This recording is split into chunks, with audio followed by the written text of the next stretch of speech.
Awesome. Well, welcome back everybody to another Share Your Experience episode here.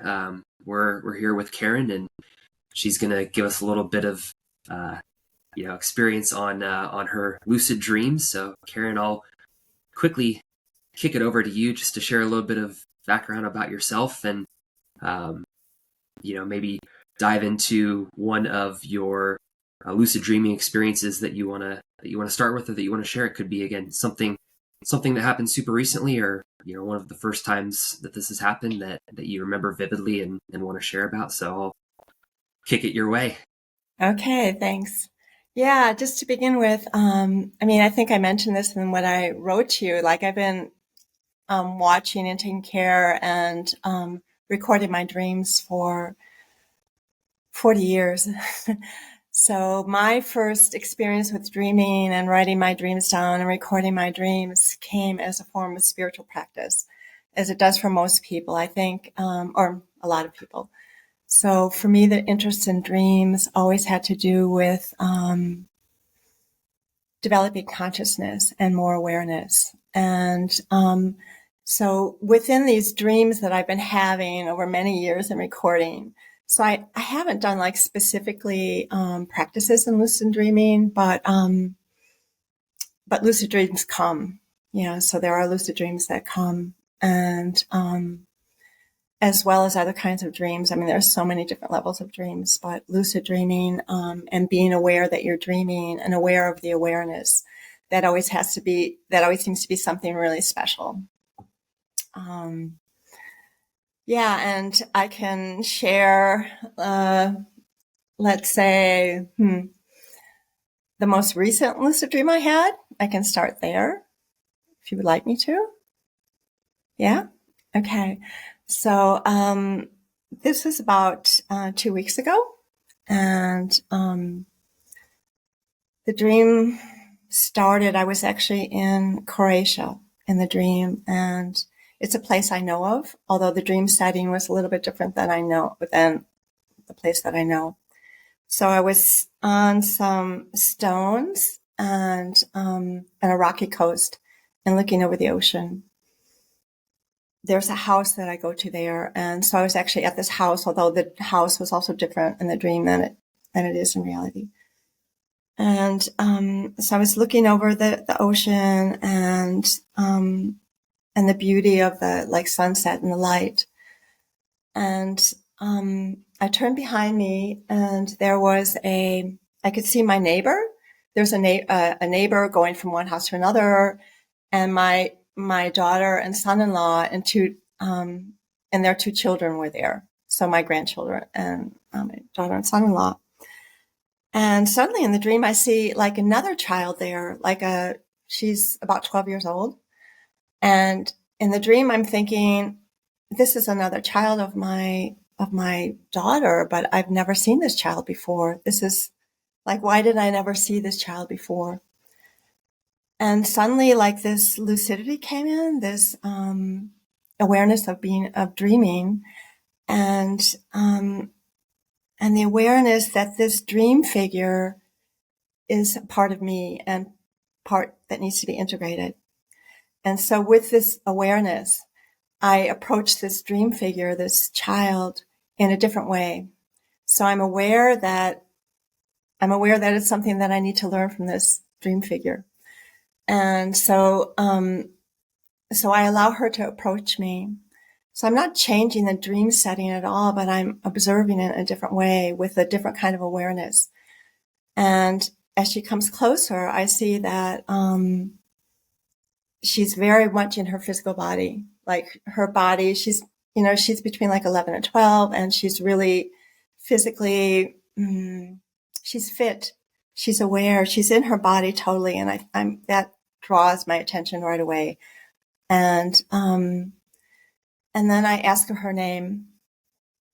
Well, I'm also aware that she has blonde hair and brown eyes. And I ask her name, and she tells me her name is Aisha.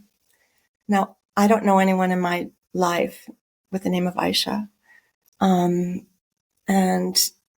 but I'm taking this all in, and then she starts singing and doing tones, and and there's an awareness that this is something that, because she's a dream figure that represents a part of me, that this is something that I need to be doing. And then I lay back, or she puts me back and starts massaging my body or pulling my legs and my arms. And all this time, there's just this awareness that, that it's part of myself. And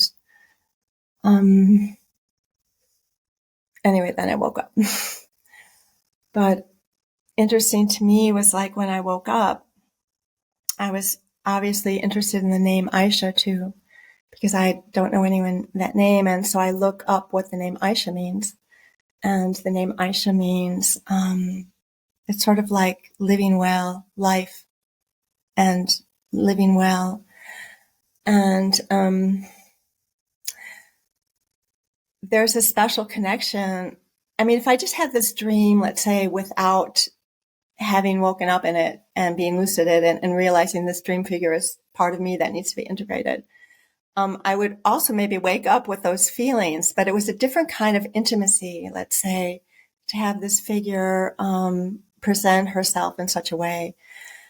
And of course, I could go in more and more about the dreams, like what it could realize, like this, why her age, that age, and what part of me might have been lost, like a soul loss at that time of my life coming in. So there could be a lot more about this dream or looking at it. But it was an important dream to me, and also just this kind of feeling to invite this this dream character even really into my life, really have it as like a guide or yeah.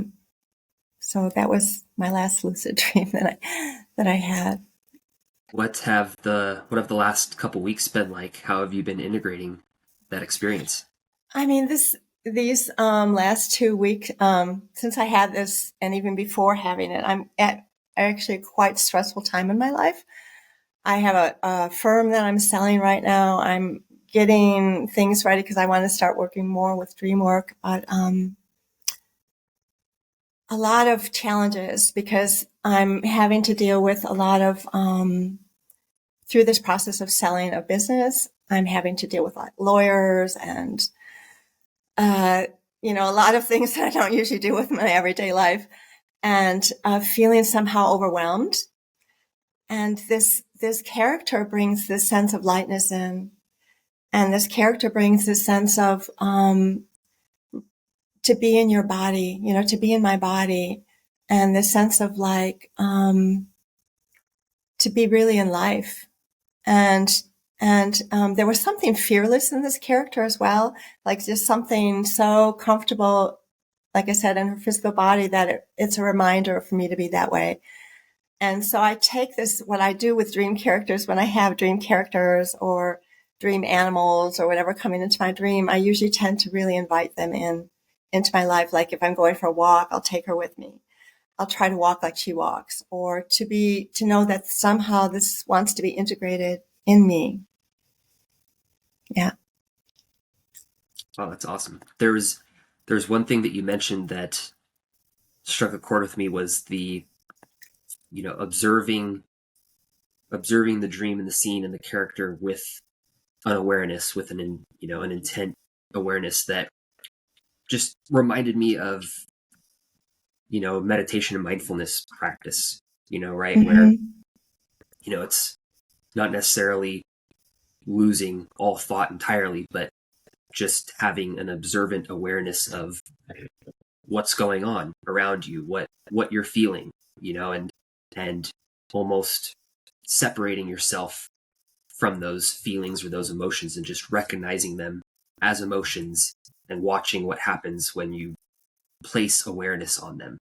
And typically you find that whether it's stress or anxiety or anger or even joy or happiness, once you place that focus or awareness on it, it kind of goes away, and you kind of Exactly. watch it fade. And what happens to the emotions after that, it's kind of the mystery to unravel. But that was something that really resonated when you were talking about that. And I guess just Yeah. curious if that is something that you take into your, into your day-to-day life.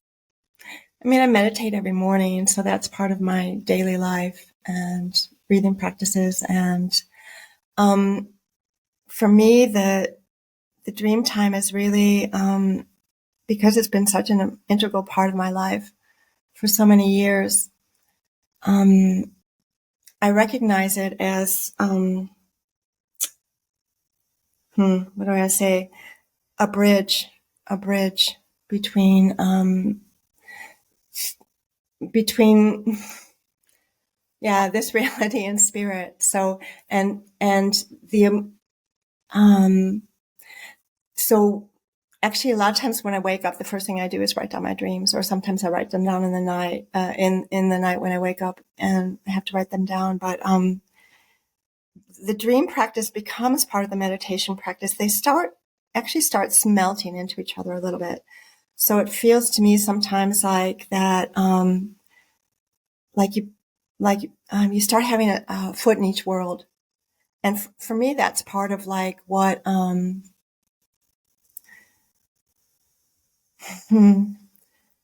it is to be a shaman or a dervish or a weirdo, like in Celtics. In Celtics, the name for weird is to be with someone who stood in both worlds. So to me, it's like if we can find our placing in both worlds, then we're also really in balance. And the awareness in this, as you mentioned, in this lifetime. So it becomes the awareness in this lifetime or in this lifetime, in this reality, and the awareness as well from the dream time. And it all starts coming together, doesn't it? Like it all starts finding a place together. Yeah. Any other specific dreams or lucid dreams that you want to Yeah, share? I had, I was thinking before this interview, I was thinking what lucid dreams that I have to share. Okay, there was another short one, and this was actually came a couple of years ago, and it was a really important, pivotal dream for me. And in the dream, at the time in my life, I was going through a really difficult phase, and and I had this dream came where I was walking in a tunnel, like an underground, and it was like, and I woke up in the dream, but it was really like, I don't know if you have that sense too, like sometimes you really wake up in the dream body, like as if like your whole body it's not just being, aware that you're dreaming. It's just like if you're occupied totally in the dream body. And, so there was this sense of like waking up in the dream and in the dream body and in this tunnel. And I was walking in a specific direction in the tunnel. And I was actually walking in the tunnel in the direction that was taking me deeper into the tunnel. And it was getting darker in there. And, I also had this like trolley with me, what you usually take when you're traveling, a roll cover. And suddenly I woke up and I was like, whoa, I do not want to be going in this direction anymore. Like, this is not the right direction. And, if I keep going in that direction, I'll be going more like deeper. I mean, there could be dreams where it's good to go in the tunnel. I've had that too, but this one is not good. And I turned around in the dream and saw maybe 100 meters. So what's that, about 300 feet? Ahead of me, like this light coming from, so there was like a circle and there was light coming in and there was a ladder. And, I knew I had to go there. And yet, as I started walking in that direction, so it was like really occupied. It was like every step was so heavy to make. And it was like, and yet it was this awareness, I really have to get there. And I didn't have any other way in the dream to get there, but to really walk there. And I was walking and, almost at this point of getting there. And then I turn around and I see that I've left my like cover there, my suitcase. And I know I cannot go back. I know if I go back to retrieve my old baggage, I may not make it back again. So I have to continue. And so in the dream, I actually continue as far as getting it to the ladder. And then I woke up.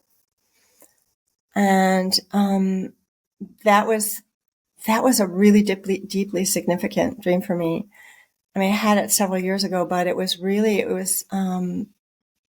took me out of a phase that I was in that time. And it really put in front of my eyes, and not just my eyes, because it had to do with the physical body in the dream. It had to do with the dream body and moving the dream body and realizing the, how slow it was, how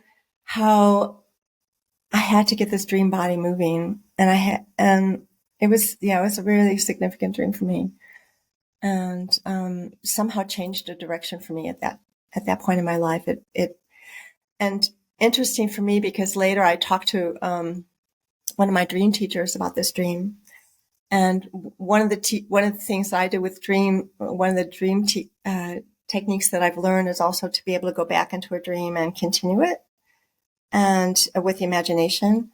And so I talked about this dream later with my dream teacher, who really encouraged me to go up the ladder to, but really like one step at a time, like really like to go back into that dream and, to make sure that I did get up there. So that was an example too of using a dream and a lucid dream, getting a very powerful message out of it, and also being able to use other techniques like the imagination or other to go even further to really get into the light.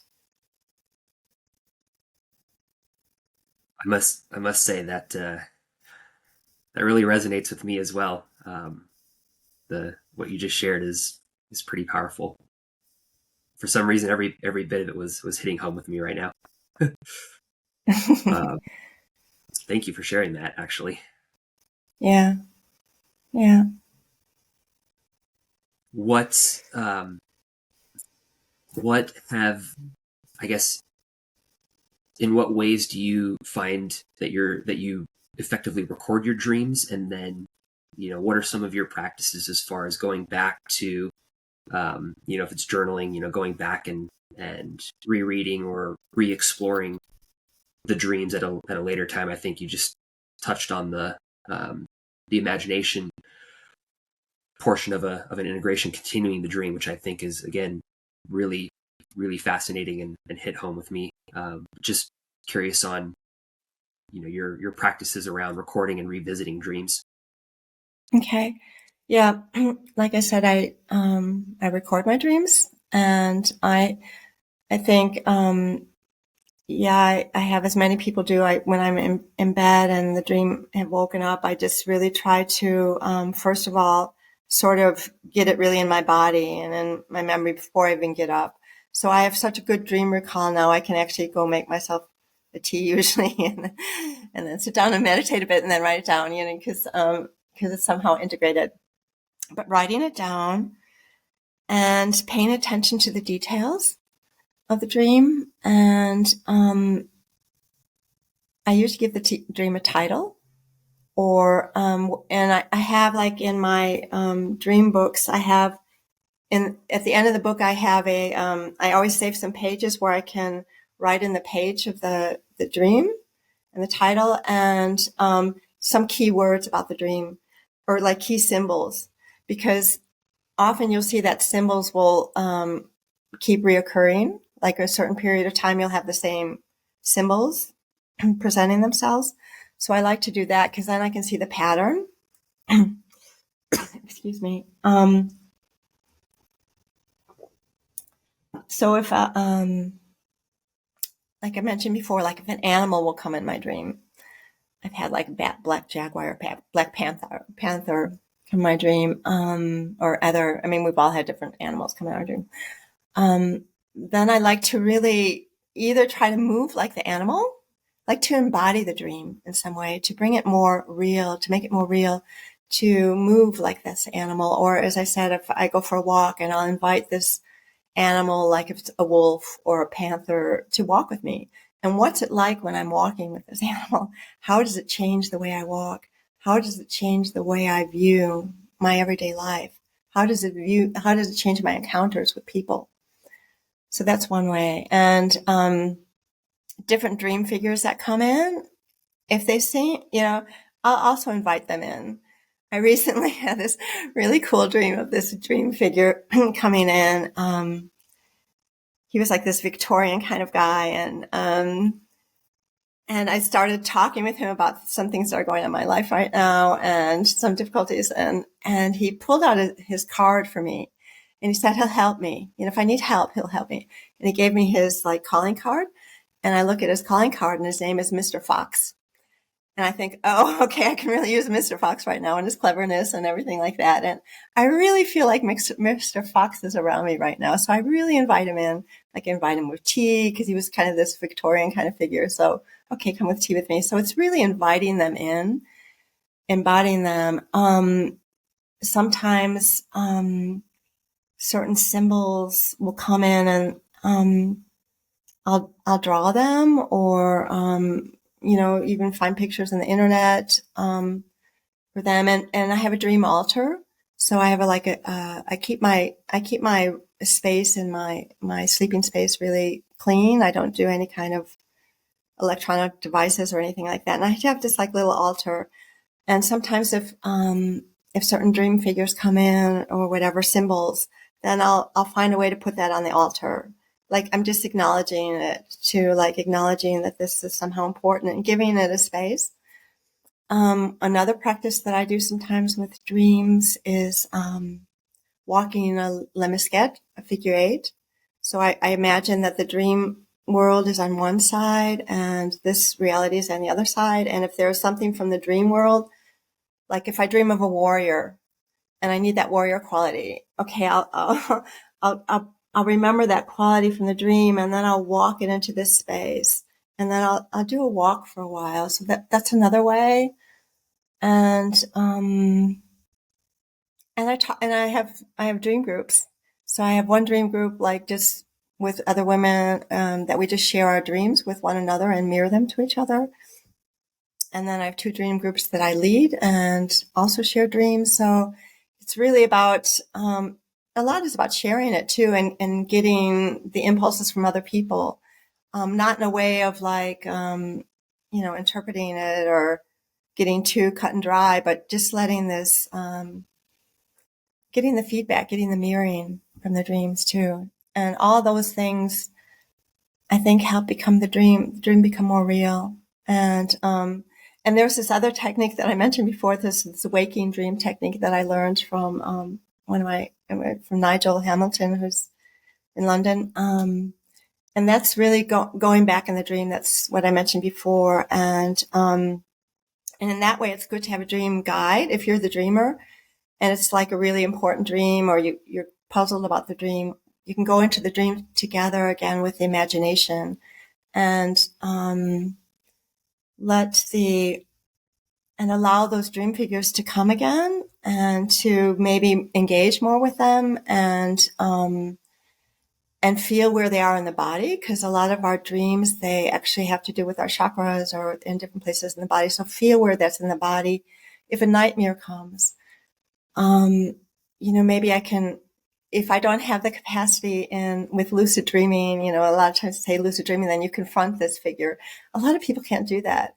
So what we do is maybe go into the dream again with support and invite, the dreamer to engage with the figure that's frightening, and in a safe way, and find out what this figure has to say. And because these figures they're part of us. I mean, unless we're dreaming about teachers, our spiritual teachers or guides or angels, which can come too.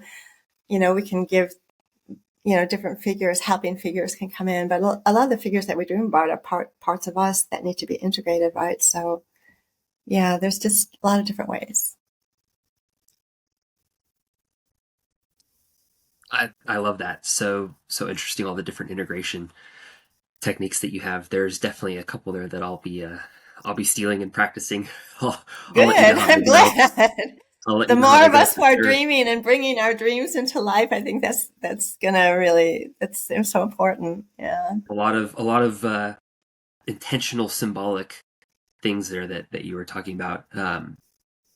Maybe maybe on a few closing remarks, I'd be curious on any themes or symbols that you've noticed repeating, and especially anything that you've noticed repeating over the course of your dreaming experience, and just kind of Mm-hmm. things that are so now kind of cornerstone or fundamental, that you've been able to bring into your life. Hmm. Hmm. I mean, first of all, I think when you start like following your own dreams and other people's dreams for a while, you'll find that there's a certain flavor. I mean, I really think dreams have a lot to do with our soul. So you find a different flavor. Like everyone has a different flavor of the dreams and symbols. Like that, and like I'm trying to think if there's something that's continuous, but for me, there's certain landscapes that feel really familiar. There are certain landscapes that when I'm there, I feel like I've been there before. Like there's certain light, like a certain light that can come in that feels just so familiar. Um, like this kind of, twilight and the colors in the sky. That seems to be something prevalent and something that reminds me somehow that this is, even just to notice the light in the dream is somehow important. So it's really like the dream light. So that's something in certain landscapes. But I find that symbols, mm, they really change. Like I can dream a certain period, and I don't know why. I think last year I was dreaming a lot about people with really dark black hair, this healthy dark hair. I don't know, that kept popping up in dreams. Like, what is this about? And then it's gone again. Or recently I had a lot of dreams about shit, dog shit, cat shit, whale shit, horse shit. And I was like, okay, well, what's emptying, and shit is also, we know, an energy form, or it's also like releasing, so I find that certain symbols for a certain period of time will be there, and then it'll be gone again. But um, there's certain animals that seem important, like the Black Panther coming, or frogs. Yeah. But I feel like landscape sometimes, more than a specific symbol, like landscapes somehow repeat themselves. Any in particular? Um, this kind of a mountainous kind of landscape, kind of arid mountainous, where this light is there, this light of this kind of twilight, kind of colorful sky, and where something like in that landscape feels like home. And actually, once I was, I mean, I can feel that landscape in my heart even when I talk about it. And what I've learned through my dream teachers or the dream work that I've done is that landscapes, when we dream of landscapes, they're often really reflecting our souls. So like if we dream about, man-made things or cities or something, that's more like our mind. But like sometimes these landscapes they have more to do with our souls. And that reminds me of another dream that I had a long time ago. That was also a lucid dream, where I was walking in that kind of a landscape with one of my spiritual teachers, and we were walking together, and he pointed out the sky to me. Or maybe I said it to him. I think I stopped and I said, "Oh, what a beautiful light." And he said, "It's so good you can see that. Not everyone can see that." And then he says he's going to take me to a place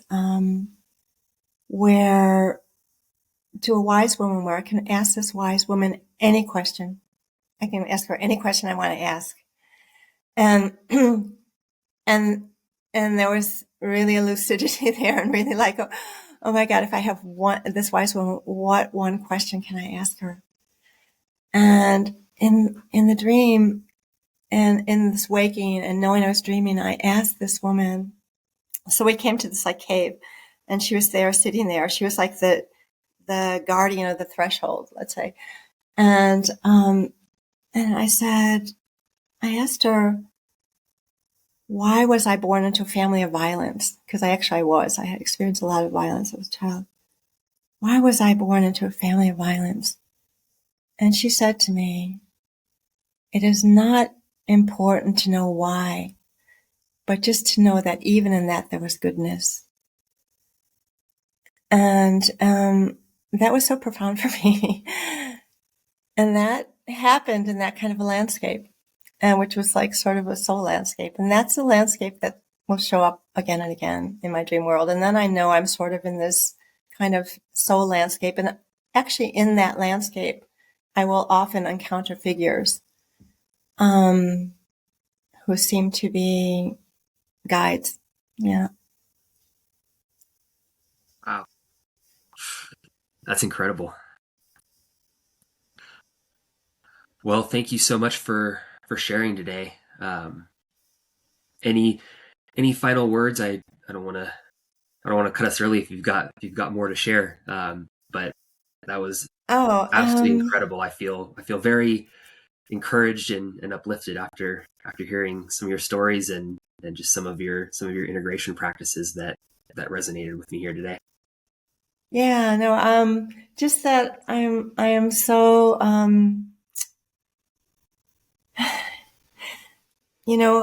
was thinking today before this interview, I was thinking, wow, I mean, because I really am into dreams, of course, and it was so long. And some years ago, I was reading a quote from Carl Gustav Jung about, the importance of the anima, because so the anima is really the part that comes in the dream, the soul part. And how, how our world has become so lopsided, and how whether we're encountering this dimension through dreams or through psychedelics or whatever, it's so important. It's so important, and it's so healing, as we know. It's so, we're healing, we're polishing the mirrors. When we're doing this kind of work, we're polishing the mirrors so that light can come in, so that more spirit can come in. So dream work for me has a lot to do with polishing that mirror, polishing of ignorance, misunderstandings, traumas, whatever that might be.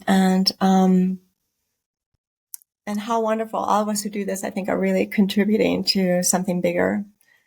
And, and then this thought came. I just want to share this with you. So I think about this, it was like, how great dreams are. And I said, how different it would be in this world if, for example, politicians, like in Congress or the Senate, they would start like a setting with like, who had a dream last night, and people would share their dreams. I mean, how cool would that be? Just like to allow that realm, which is, what we call reality is limited. We know how changing this is. We know that nothing stays the same here, right? And the realm of imagination, or the dream world, is so much bigger, contains so many symbols, archetypes, landscapes. It's so rich, it's just so incredibly rich. And then there's the realm of spirit that's eternal. Anyway, how beautiful it is that we can do this cleaning, do the dream work, bring more spirit in, and therefore heal ourselves and heal the greater collective. Well said. Beautiful. Let me cut it there.